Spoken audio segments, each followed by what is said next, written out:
Hey folks, it's time to get real. We're nearing another pivotal election, but something strange is happening, or more accurately, not happening. There are no official platforms yet from either Trump or Harris. So here's the big question: when will they be announced? And more importantly, who's going to pay for these ambitious promises they keep throwing around like confetti at a political parade? Let's dig in.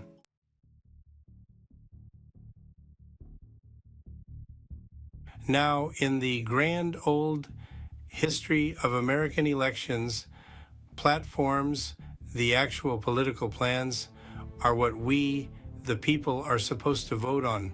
But here we are, so close to the election, and no one has given us an official platform. We're talking crickets, people. Trump's been talking about cutting taxes and bringing jobs back, just like before. Harris is out there pushing ideas like expanding affordable health care and building an opportunity economy. But here's the thing, neither of them have locked in official plans. They're just teasing ideas. So when are we actually going to know what their official programs are? If they can't tell us what they stand for now, how can we hold them accountable later?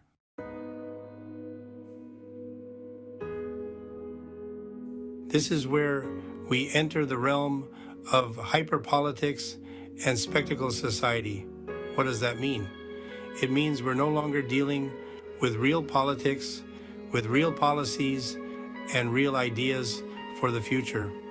We're living in a constant reality show where politicians are the stars, and we, the voters, have become nothing more than the audience. Let's face it, in the modern world, many of us know very little about what's actually happening in politics. We don't know who's writing the policies, who's funding the campaigns, or what any of it will mean for us. It's all a spectacle, and we're caught up in the drama like sports fans rooting for our favorite team. But politics isn't a game, and we can't afford to be passive spectators in our own lives.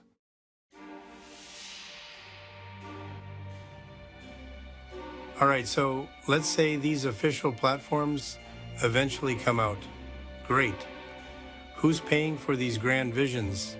Whether it's Trump's plan to bring back jobs and tariffs, or Harris's push for affordable housing and health care, these things aren't free, not even close. Trump talks about cutting taxes, but for who? And Harris is looking to invest in small businesses and extend tax credits for working families. That all sounds fantastic, but how do we pay for it? Spoiler alert, it's probably coming out of your pocket.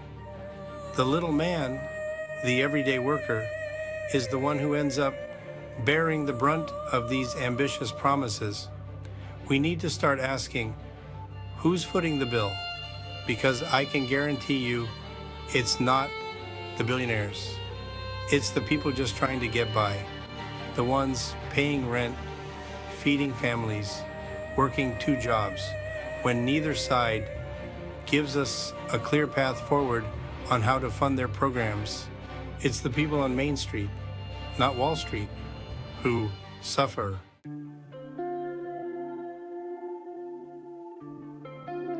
Speaking of the little man, how do you, the average American, feel about all this?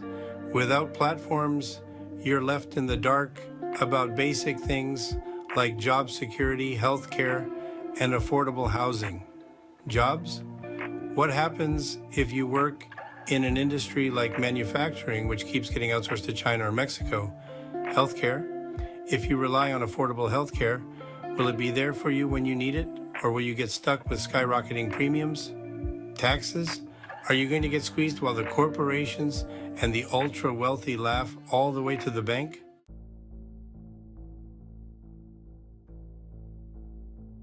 And here's where we get into the tough stuff. Modern voters have become nothing more than cheerleaders. We're no longer thinking, engaged citizens who analyze policy and demand real solutions.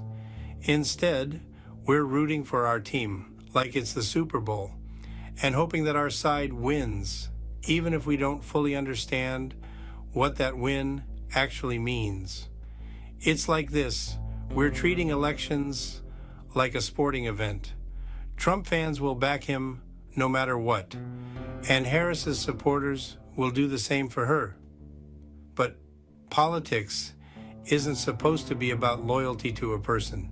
It's supposed to be about loyalty to a set of ideas and policies that make life better for the average American. In the 20th and 21st centuries, we've seen the shift from political engagement to political spectacle.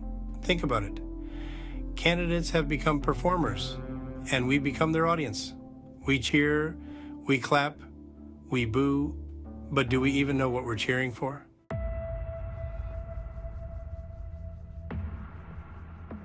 So, what happens if Trump wins? Well, we'll likely see a continuation of the tax cuts, tariffs, and possibly more deregulation. He'll claim to bring back the economy, but who benefits? Will it trickle down to the average worker or just line the pockets of the wealthy? And if Harris wins, she talks about rebuilding the middle class and expanding health care, but without clear details, we're left wondering how these programs will get off the ground and who's going to end up paying for them. Will we see a strong middle class, or will we just see more government spending without the results to back it up?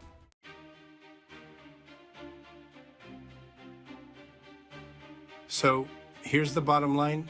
We're nearing Election Day, and yet we don't have official platforms from either Trump or Harris. That's a problem. We deserve more. We deserve to know exactly where our country is heading and how we'll pay for it. So my question to you is this: what do you think? Are you okay with being left in the dark? Or are you going to start asking the tough questions? When are these platforms coming out? What's the plan for the economy, for jobs, for healthcare?